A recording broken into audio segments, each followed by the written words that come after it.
Olá, Tema Quente está de volta discutindo fama, internet e redes sociais. Fábio, eu tenho um tweet aqui do Pedro, é o Pedro Souza.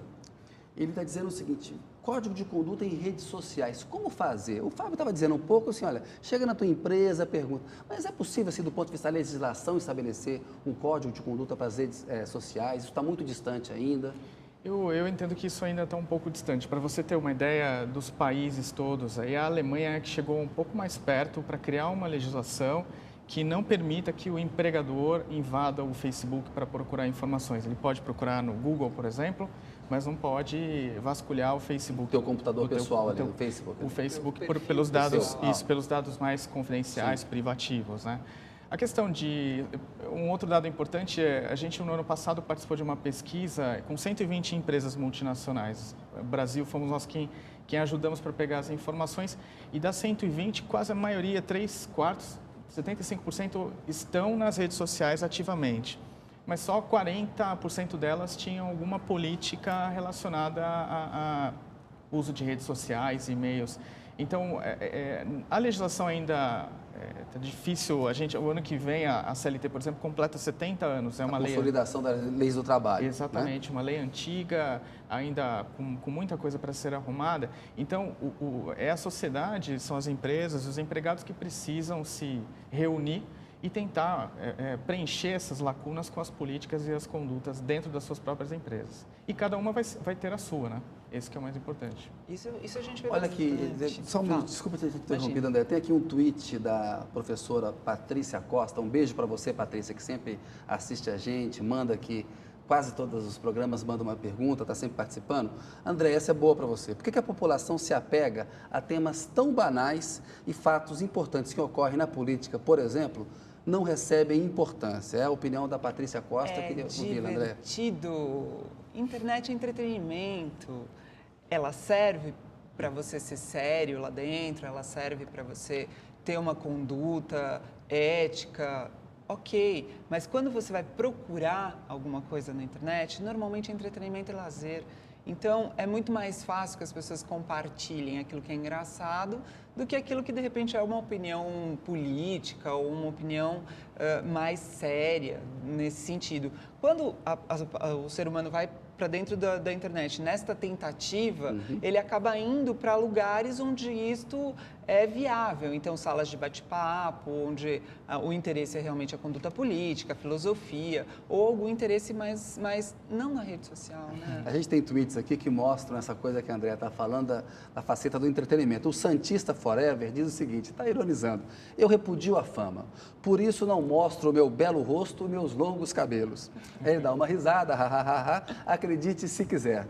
Santista é do bem e tal. A Leiloca, lá de Londres, tem um tweet também bem bacana que ela diz o seguinte: respondendo a nossa enquete, se você faria tudo para obter a fama na internet. Já a Leiloca, que é a Leila Raquel Santana, que mora em Londres, e se define assim, André e Fábio, na internet. A biografia dela é assim: independente, sonhadora, casada, radialista, faz tudo, imigrante, sincera, realista, teimosa, pontual, apaixonada, simples, cosmopolita, tiete e grata. A Leiloca diz o seguinte, ela fala assim: faria e já fiz. Quem nunca fez? Qualquer anônimo sonha ser famoso. Pena que vivo na Europa e minha fama não chegaria ao Brasil. Mas assim, do ponto de vista, né, que a gente pensa do ser humano aí, a quantidade de facetas que ela demonstra, ela diz que ela é simples e cosmopolita. Quer dizer, para você ser cosmopolita já não dá para você ser simples, né? Porque né, o cosmos, a metrópole, ela já é por si só uma coisa multifaceta. Né? Vamos ver agora uma reportagem do Marcelo Medeiros, que é nosso correspondente em Nova York. É sobre pessoas que conseguiram fama relâmpago na internet. O vídeo dura 6 minutos e tem uma fórmula simples: um homem no palco, 32 músicas e uma sequência de coreografias. Foi assim, com este rebolado todo, que Judson Lepre se tornou um sucesso na internet. O vídeo Evolução da Dança caiu na rede em 2006. Em 8 meses, teve 70 milhões de acessos. E o comediante Judson, que também dá palestras motivacionais, virou mais uma celebridade instantânea. Os Estados Unidos estão cheios delas. Algumas ganham os holofotes com lágrimas, como este fã da cantora Britney Spears. Em 2007, Chris Crocker não aguentava mais ouvir a mídia criticar sua musa e resolveu desabafar. Já Cassandra Bankson virou uma sensação online depois de aparecer destas duas maneiras nas redes sociais. A adolescente tem acne severa, expôs o rosto e também as dicas de maquiagem para mais de 2 milhões de internautas. A garota foi parar em diversos programas de TV. Um dos casos mais famosos de celebridades instantâneas daqui saiu das ruas de Nova York. Há 4 anos, uma jovem aceitou o convite para fazer um vídeo em que declarava o amor ao pré-candidato à presidência dos Estados Unidos. Olha só o resultado. A brincadeira de um site caiu no gosto do povo. Amberly Ettinger passou a ser conhecida como a Garota Obama. A sequência de vídeos foi vista por mais de 100 milhões de pessoas. Um fenômeno de popularidade que alavancou o site e também a carreira da atriz. Será que neste ano de eleições presidenciais nos Estados Unidos, teremos uma nova Garota Obama?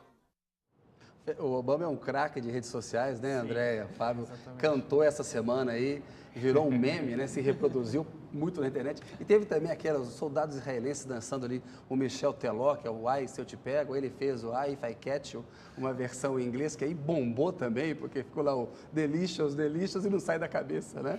Das coisas que ficam. Mas voltando um pouquinho aqui para esse aspecto do trabalho ainda, eu queria ouvir o Fábio, que é importante, alguns internautas se manifestaram a respeito disso. É certo as empresas bloquearem, por exemplo, o uso de rede social? A empresa dizer, olha, aqui no ambiente de trabalho eu não permito Facebook, eu não permito Twitter. É bom? O que você acha, Fábio? Então, a questão hoje como eu comentei, é que muitas das empresas estão nas redes sociais e, ao mesmo tempo, ativamente elas bloqueiam. Porque no ambiente de trabalho, ele tem que dirigir a prestação de serviço, a gente tem as horas de trabalho dedicadas, aquele salário pago para cumprimento das atividades ali, e o próprio equipamento que é oferecido é o equipamento do empregador. Então, se ele tem direito a bloquear, sim, ele tem direito se ele ofereceu aquele equipamento para trabalhar. O smartphone, o tablet, o laptop, se isso é uma ferramenta do trabalho, sim, ele pode bloquear. Agora, sendo o equipamento do profissional, aí nesse caso ele não tem direito a esse bloqueio, a não ser que permitido pelo próprio profissional. Agora, é uma ferramenta de trabalho maravilhosa também, né? A gente vê assim, jornalistas fazem muitas pesquisas pelo Facebook, Hoje em dia você pelo tem. Twitter. É inteligente a proibição Hoje em de dia não você usar? tem profissões que são basicamente dentro da internet, né? Que as pessoas trabalham o tempo todo lá dentro da internet. Como você vai proibir essas ferramentas com as pessoas trabalhando lá dentro? O que acaba acontecendo, o que a gente consegue ver no núcleo como forma de melhor contenção desses mau usos nesse sentido, né? É justamente isso. Vamos sentar, vamos conversar, vamos botar lei, não que essas leis vão ser seguidas, né, à risca, Isso. porque em redes sociais e em se falando de internet e ser humano, nada a gente consegue dizer que vai ser seguido à risca. Mas pelo menos se você consegue abrir o jogo ali e ter esse jogo aberto, a aquela internet história é uma do ferramenta de jogo aberto. O combinado não sai caro. Não sai né? caro. Então, se fizer uma combinação antes, tudo fica bem melhor para Fica mais fácil. todo mundo. Tem também esse aspecto militante, mobilizador da internet. A gente viu aí no ano passado muitas passeatas no Brasil foram convocadas aí pelas redes sociais. A gente tem visto o fenômeno Occupy Wall Street. A Primavera Árabe está muito ligada ao seu início ali no Egito, ao bom uso ali, o uso mobilizador das redes sociais. A gente teve na semana passada esse caso do suposto estupro no programa Big Brother da TV Globo, e está rendendo até hoje isso. Sem as redes sociais, esse caso do Big Brother teria tido a repercussão que teve, Andréa? As redes sociais, elas são ferramenta do ser humano, criada pelo ser humano para uso do ser humano por necessidade do ser humano. Então, o que acaba acontecendo é que fica muito difícil da gente imaginar qualquer coisa hoje em dia sem internet ou sem esse uso. Por quê? Porque isso é demanda do ser humano. A gente vive em grandes centros, é difícil a comunicação. Jamais a gente poderia estar em contato com o número de pessoas que a gente está em contato por conta, né, de você. Se você tira as redes sociais, você perde o contato com um monte de gente ali que era necessidade nossa como ser humano estar em contato. Como a gente foi, de certa forma, se afastando por conta da violência urbana, por conta das dificuldades sociais, por conta de uma série de coisas, automaticamente a gente criou um outro mecanismo para poder continuar em contato. Fábio, como é que você vê essa questão?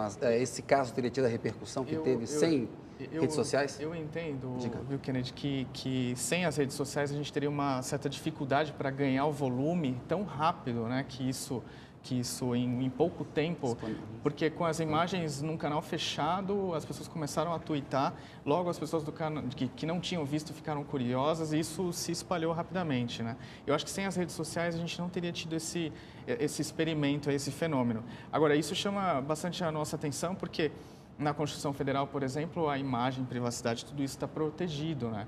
Então, quando a gente faz, por exemplo, clica ali, dá um retweet na mensagem de alguém que diz que houve um estupro, seria interessante saber se realmente houve. Você pode estar endossando aquilo, você está sendo um pouco leviano, você endossou, exatamente. Né? Então, a gente tem o revés dessa história, eu não sei muito a fundo as questões com relação à defesa do rapaz envolvido nesse caso, mas, de certa forma, a gente acredita que eles estão avaliando por aí também, né? Qual foi a imagem atacada.